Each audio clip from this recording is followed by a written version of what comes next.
E aí galera, beleza? Por acaso você sabe por que chove bastante no Brasil, sobretudo durante o verão, e há uma concentração muito grande de chuva no norte do Brasil, no sul e no sudeste? Se você não sabe, então vem comigo e a gente vai aprender sobre massas de ar do Brasil, como elas interagem entre si, quais são os tipos de chuvas e também as ECAs e a relação que o El Niño e a La Niña têm com o nosso clima. Tranquilo? Então vem aqui para a tela para a gente olhar alguns desenhos e ter um entendimento mais facilitado. Perceba então que aqui eu desenhei o Brasil, desenho muito bonito aliás, né? Perceba, esse não está na devida proporção. Também desenhei todas as massas de ar do Brasil. Na horizontal, eu desenhei para facilitar, três segmentos aqui. Um eu chamei de equatorial, outro de tropical e o mais baixo aqui de polar. E linhas verticais eu desenhei duas aqui, ó. Uma eu chamei de continental e a outra eu chamei de atlântica. Quando eu tenho um cruzamento dessas linhas, eu tenho a formação de uma massa de ar, exceto por essa daqui, que eu não vou ter nenhuma formação de massa de ar. Então, por exemplo, se eu tenho o cruzamento da linha equatorial com a linha atlântica, eu vou ter a massa equatorial atlântica. Quando eu tenho o cruzamento da linha equatorial com a linha continental, eu vou ter a massa equatorial continental. Quando eu tenho o cruzamento da tropical com a atlântica, massa tropical atlântica, massa tropical continental e aqui massa polar atlântica. Beleza? Isso aí facilita bastante quando você vai nomear essas massas. Eu também coloquei as características dessas massas. Por exemplo, uma é quente e a outra é fria, uma é úmida e a outra é seca. Enfim, essas características de cada massa, ela se dá justamente pela maritimidade ou continentalidade. Quanto mais próxima do mar, essa região ela tem uma influência maior da maritimidade. Quanto mais afastada do mar, ela tem uma influência maior da continentalidade. Ora, ocorre que as regiões mais próximas do mar, elas têm uma amplitude térmica muito menor. Por quê? Porque a água, ela tem um calor específico bastante alto. Isso faz com que, por exemplo, ela retenha uma quantidade de calor muito grande. Então, em uma região próxima do mar, quando tem um dia muito quente, a água vai absorver muito daquele calor, fazendo com que a temperatura não seja muito alta. Quando tem um dia muito frio, a água ela vai liberar aos poucos calor para o continente, fazendo com que a temperatura não seja muito baixa. Então, a amplitude térmica nas regiões próximas ao mar ela é muito menor do que, por exemplo, uma região muito longe do mar, muito dentro do continente, certo? Por exemplo, aqui, ó, a massa equatorial continental, ela era para ser quente e seca. E por que que ela é úmida? Por causa que existe ali a chamada floresta amazônica. Exatamente. A floresta amazônica faz um processo de evapotranspiração muito intenso, promovendo ali a existência de vapor de água muito grande na atmosfera, certo? Isso faz com que a massa equatorial continental seja úmida também. Perceba então que uma região onde não tem uma floresta amazônica, como por exemplo ali na Bolívia, tem a massa tropical continental e ela vai ser seca, justamente porque há o predomínio da continentalidade ali naquela região. Tranquilo? Beleza, a gente já viu a respeito disso, agora a gente vai ver a atuação das massas, tanto no inverno quanto no verão. Perceba que no inverno eu tenho a atuação da MEC, eu tenho a atuação da MEA, da MTA e da MPA. Então perceba que a MEC e a MEA elas têm uma atuação muito reduzida, enquanto a massa tropical atlântica e a massa polar atlântica elas têm uma atuação mais intensa. Então a massa polar atlântica, por exemplo, ela vai invadir aqui ó, o território do Brasil, podendo chegar inclusive até o norte, certo? E a massa tropical atlântica ela vai invadir aqui, ó, vai chegar no nordeste, vai invadir o sul do Brasil, chega até perto do centro-oeste e do sudeste também ela participa. Acontece que durante o verão, esse processo é totalmente diferente. A massa polar atlântica ela vai ter uma atuação muito reduzida. Ela vai se restringir aqui a uma frente fria no litoral, no sul e no sudeste do Brasil. Enquanto a massa tropical atlântica que invadia o nordeste, a massa tropical atlântica que invadia o nordeste, vai passar a atuar mais no sul e sudeste do Brasil. A gente tem também a massa equatorial atlântica, vai passar a invadir de fato o Nordeste. Massa equatorial continental, ela vai atuar ali no norte, vai atuar no Nordeste, vai vir para a região centro-oeste e por vezes a região sudeste do Brasil. A massa continental tropical ela vai ter uma atuação também um pouco mais relevante. E eu desenhei de propósito aqui, deixa eu dar um zoom maior aqui. Eu desenhei de propósito essa região aqui de azul no meio do Brasil, que é, na verdade, a ZCAS, ou seja, a zona de convergência do Atlântico Sul. E a ZCAS atuando no território do Brasil, que vai fazer com que haja uma grande quantidade de chuvas. Lembre-se que o Brasil é um país tropical, certo? Então perceba que na região ali da Amazônica, da floresta amazônica, eu tenho um processo de evapotranspiração muito grande. Isso vai promover a existência de grande quantidade de nuvens carregadas, ou seja, vai promover a existência de rios voadores, certo? E esses rios voadores vão promover, na verdade, as ECAs, que é o quê?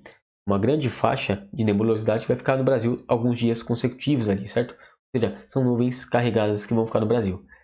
Então, a gente tem também a respeito das chuvas, né? Eu tenho, por exemplo, a chuva orográfica, ou seja, uma, uma massa de ar carregada de umidade, ela vai chegar, né, em uma região marítima e vai adentrar o continente. Acontece que quando ela entra no continente, ela encontra uma espécie de bloqueio ali, né? Ou seja, ela vai encontrar uma estrutura de relevo e isso vai fazer com que ela suba de maneira muito acelerada. Quando ela sobe esse relevo, ela vai ter uma diminuição de temperatura, obviamente, e essa diminuição de temperatura vai fazer com que essa nuvem ela condense e passe a precipitar nessa parte do relevo, certo? Essa é a chuva orográfica ou de relevo. A gente tem isso daí com a MTA e com a MEA também, ou seja, com a massa equatorial atlântica, porque tem um planalto da Borborema ali, certo? No Nordeste. E é por isso que eu não tenho a existência de chuva ali no sertão nordestino.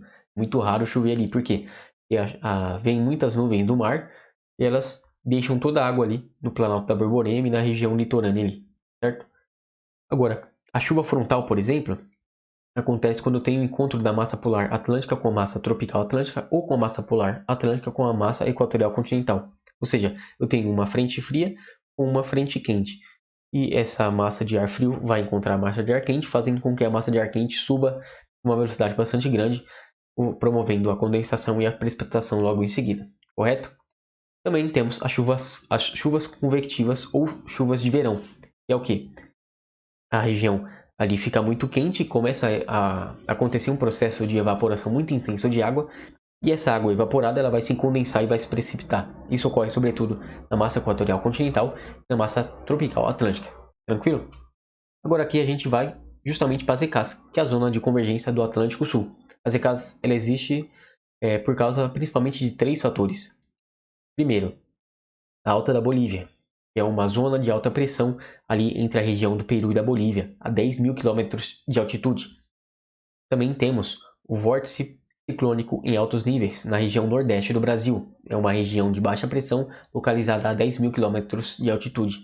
E ali, na região sul e sudeste do Brasil, a gente vai ter uma frente fria por causa da atuação menos intensa da massa polar atlântica durante o verão, né?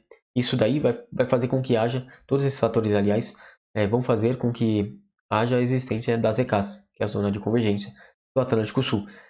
E essa zona de convergência do Atlântico Sul, eu vou mostrar algumas imagens aqui para vocês, ela vai ocorrer dessa maneira aqui, ó.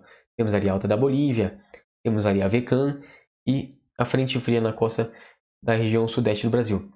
Isso vai promover esse corredor de umidade aí que vocês estão vendo. Ou seja, ele pode atuar de maneira centralizada na figura 1 ali, na direção diagonal, indo do norte ao sudeste, mas ele pode estar um pouquinho mais deslocado para o norte ou um pouco mais deslocado para o sul, certo?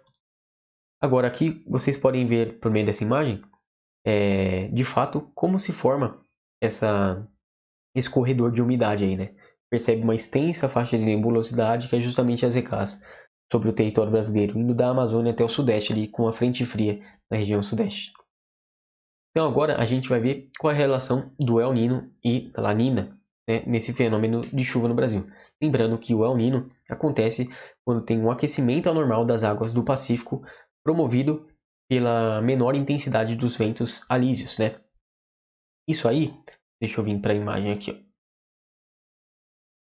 ó. Aqui, ó. O El Niño, então, ele vai atrapalhar a formação das ECAs. Por quê? Porque ele vai atrapalhar a formação da Alta da Bolívia. Então, as ECAs é formado pela Alta da Bolívia, pela VECAM e por uma frente fria no sudeste do Brasil.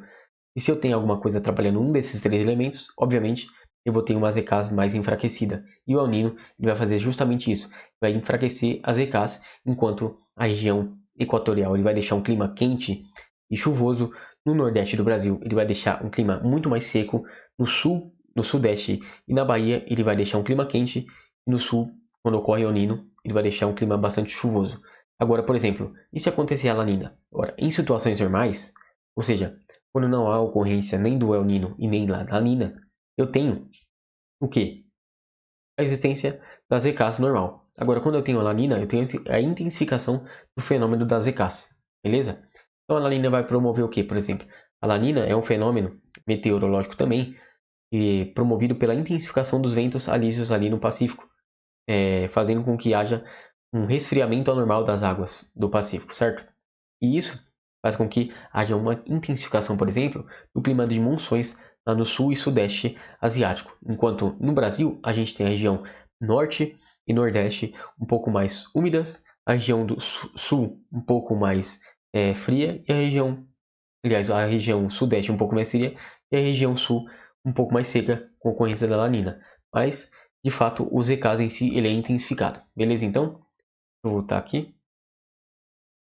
Se você gostou do vídeo, deixa o curtir e compartilha para quem não entende por que chove bastante no Brasil, que é justamente a existência desse corredor de umidade entre o norte e o sudeste do Brasil, que a gente dá o nome justamente de ECAs. Então deixa o like aí se você gostou, deixa no comentário aí se ficou com alguma dúvida e compartilha para quem tem dificuldade nessa matéria aí. Tamo junto, valeu, é nóis!